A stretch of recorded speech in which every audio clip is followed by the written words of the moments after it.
Bonjour Audrey, bonjour tout le monde. Donc, je vous fais cette petite vidéo à la demande d'Audrey donc pour vous raconter un petit peu mon parcours personnel. Donc moi je me présente, je m'appelle Romain, j'ai 22 ans, je suis originaire de Niort dans les Deux-Sèvres. Actuellement je suis étudiant en deuxième année en école d'infirmier à Poitiers. Et voilà, donc pour vous raconter un petit peu, j'ai passé mon bac en 2012, j'ai fait ensuite deux fois la première année de médecine.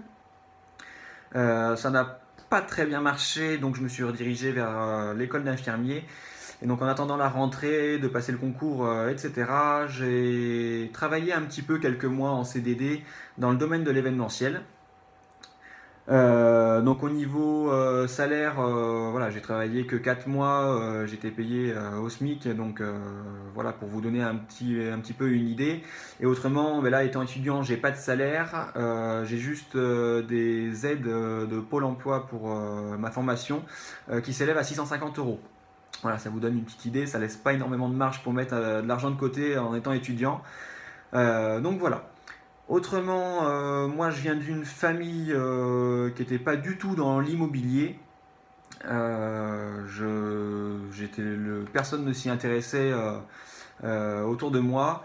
Je suis tombé dedans en regardant sur internet, en cherchant, comme tout le monde a dû le faire déjà au moins une fois, comment devenir riche. Ça devait être une question dans ce genre-là. Et voilà, en farfouillant rapidement, ben, on tombe sur les arnaques habituelles et sur aussi à un moment l'immobilier. Donc voilà, j'ai suivi plusieurs investisseurs pendant plusieurs années. J'avais commencé à faire ça, j'étais encore au lycée, je devais avoir quelque chose comme 17 ans. Donc là, autour de moi, forcément, tout le monde m'a pris pour un fou. Forcément, tout le monde a essayé de me décourager parce que ben voilà, à 17 ans, quand on est étudiant au lycée, investir dans l'immobilier, c'est un peu du rêve. Donc voilà, mais j'ai continué à chercher. Moi, c'est quelque chose qui me plaisait bien. Je regardais différents blogs, je suivais différents investisseurs, je regardais les annonces. À chaque fois que je voyais quelque chose, je réfléchissais à la rentabilité. Voilà, même si je savais qu'en allant voir la banque, c'était impossible. Mais voilà, je continuais à chercher. Euh, j'ai continué, puis à force de discuter, ma famille a bien vu que c'était pas juste un petit délire passager d'un mois. J'ai continué, j'ai continué. Si bien que un jour, à force de titiller ma mère pour lui dire, bah écoute, moi je peux pas investir, mais toi vas-y quoi, toi t'as un CDI, ça. Alors bon, ma mère est mère célibataire, elle a le crédit de sa maison, avait le crédit de sa voiture, le crédit à la consommation. Donc voilà, même pour elle, elle était persuadée de ne pas pouvoir investir. Donc, mais je continuais, je lâchais pas l'affaire. Donc à force d'en parler à ma mère, de lui dire, bah écoute, moi voilà, je suis étudiant, j'ai pas de salaire, je suis juste en CDD, je peux pas investir, d'accord. Par contre, toi tu pourrais quoi, au moins toi tu as la possibilité de le faire, tu es en CDI, donc fais-le. Donc voilà, après elle me répétait que voilà, elle avait le crédit de sa résidence principale, un crédit à la consommation pour sa voiture, qu'elle était mère célibataire, donc voilà, que les banques lui prêteraient pas. J'ai continué à insister, elle en a eu marre et elle m'a dit, bah écoute, je prends rendez-vous avec la banque, je leur demande, et comme ça, une fois qu'ils m'auront dit non, c'est fini, t'arrêtes de me gonfler avec ça. Donc elle a pris rendez-vous, et la veille de ce rendez-vous, je vois une annonce sur le Bon Coin pour un immeuble de rapport, donc qui se situe à Parthenay, toujours dans les Deux-Sèvres, juste à l'endroit où je travaillais justement. Donc j'ai pu visiter très rapidement. J'ai fait les calculs tout de suite, ça me paraissait rentable. Donc ça a permis à ma mère d'aller à la banque, pas simplement avec une idée imaginaire, mais en plus avec un cas concret.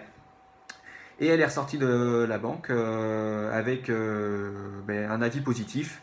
La banque était prête à lui prêter l'argent voilà, à 110%, donc frais de notaire inclus. Donc là, c'était la grosse bonne nouvelle. Donc là, tout s'est un peu chamboulé.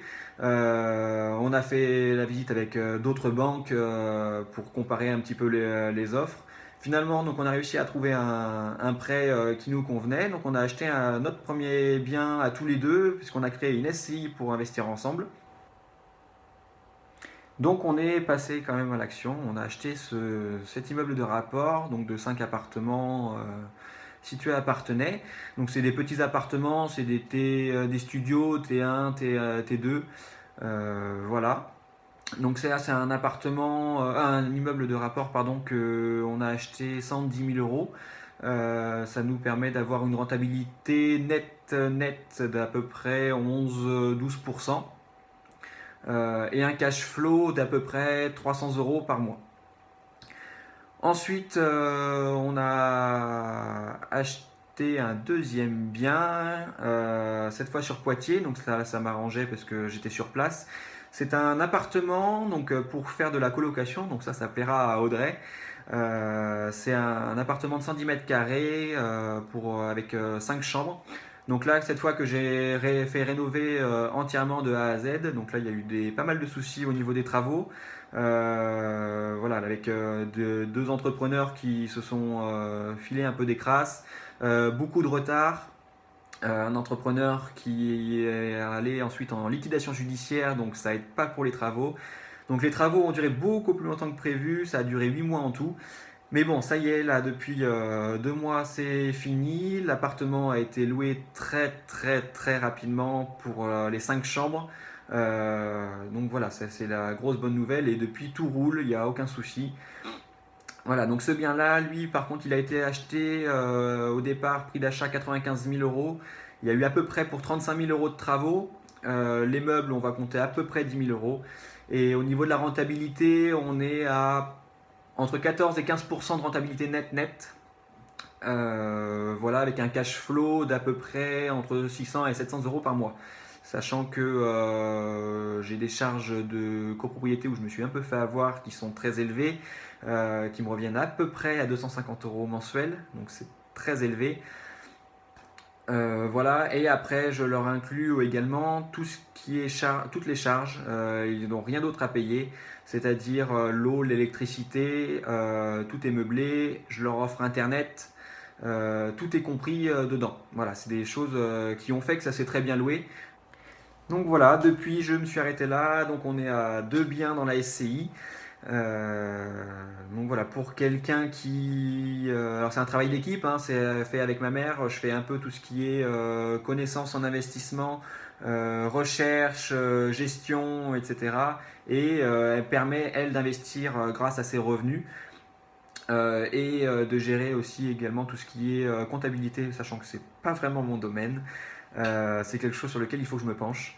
Donc voilà, pour le moment, je me suis arrêté là. Les objectifs qu'on a d'ici 3 à 5 ans, ce serait plutôt, alors là déjà pour le moment, faire une petite pause, peut-être d'une petite année, parce que c'est vrai que combiner des travaux, un investissement et des problèmes liés aux travaux en parallèle des études, je vous assure que c'est très compliqué et c'est très fatigant. Donc là, un petit repos d'un an, le temps de laisser couler, de renflouer un peu les comptes, ça sera pas mal.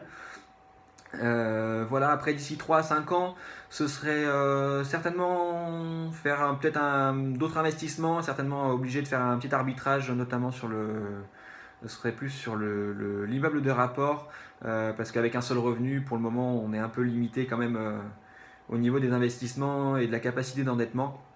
Donc voilà, pour faire de nouveaux investissements, certainement revendre l'immeuble de rapport. Et après, quand moi mes études seront terminées, qu'il y aura en plus mon salaire, forcément continuer d'investir. Alors je ne sais pas dans quoi exactement, on verra. La colocation me plaît beaucoup. Donc pourquoi pas refaire une nouvelle colocation, on verra. Ensuite, les 3 conseils que je pourrais vous donner. Donc là, le top 3 des conseils, c'est le numéro 1, c'est d'apprendre à investir avant de passer à l'action. Ça vous évitera des erreurs monumentales. Voilà, je vous mettez pas à conduire sur l'autoroute sans avoir passé le permis d'abord. Là, c'est un peu la même chose. Donc, faites une formation, renseignez-vous, prenez le temps de le faire pour bien le faire, parce que votre premier investissement, c'est ce qui va vous motiver à faire les suivants. S'il est raté, vous serez pas forcément motivé. Par contre, si vous avez bien fait les choses, vous ferez forcément des erreurs, ça c'est inévitable, mais vous apprendrez de vos erreurs. Par contre, voilà, réussissez quand même en grande partie votre premier investissement. Donc apprenez avant de passer à l'action, mais passez à l'action. Deuxième conseil, c'est ne vous cherchez pas d'excuses et ne cherchez pas d'excuses aux autres. Moi, je ne compte plus les fois où on m'a dit oui, mais sans ta mère, tu n'aurais jamais réussi. Peut-être, mais sans moi, elle aurait jamais fait ça. Voilà, c'est un travail d'équipe et en attendant, on est tous les deux contents d'avoir ces investissements-là qui font rentrer de l'argent tous les mois. Voilà, j'aurais pu attendre 3-4 ans d'avoir un salaire pour pouvoir le faire. J'ai gagné 3-4 ans. Voilà, donc c'est certes grâce aux revenus de ma mère, mais en attendant, ben, moi j'ai des investissements, j'ai une SCI, des parts dans la SCI, et la SCI a des biens immobiliers qui rapportent de l'argent tous les mois. Deuxième conseil, cherchez tout le temps des biens. Que vous ayez les moyens ou pas, ça vous permettra non seulement de voir ce qui vous plaît au niveau des biens, de comprendre ce qui est rentable, ce qui plaît, ce qui se vend, ce qui s'achète, de bien connaître votre marché, de connaître les prix, de savoir faire un calcul de rentabilité immédiatement, sachant que les biens qui sont le plus rentables et qui sont les réelles bonnes affaires partent très vite. Un jour, on m'a dit que voilà, une annonce qui était là depuis plus de 15 jours, c'était pas une bonne affaire. Je partage à moitié cet avis, mais quand même, c'est un bon indice. Donc, cherchez tout le temps, ce sera jamais du temps de perdu, c'est toujours une habitude que vous aurez prise. Et que voilà, du temps de gagner pour plus tard, et vous verrez, ce sera génial, ça vous permettra tout de suite de gagner du temps. Voilà, si vous avez des questions, ben, n'hésitez pas. Quand Audrey aura publié la vidéo, je pense que vous pourrez poser vos questions en commentaire. Il n'y aura aucun souci pour y répondre. Et puis, ben, n'oubliez pas ces 3 conseils. Et voilà, vous voyez que pour quelqu'un qui était en CDD, qui allait reprendre des études, voilà, c'est tout à fait possible quand même. Il y a des solutions pour tout. Je ne vous dis pas de forcément investir avec quelqu'un d'autre, mais il y aura forcément des solutions pour tout. Donc voilà, abandonnez pas, lâchez rien, et puis eh ben, à bientôt. Salut!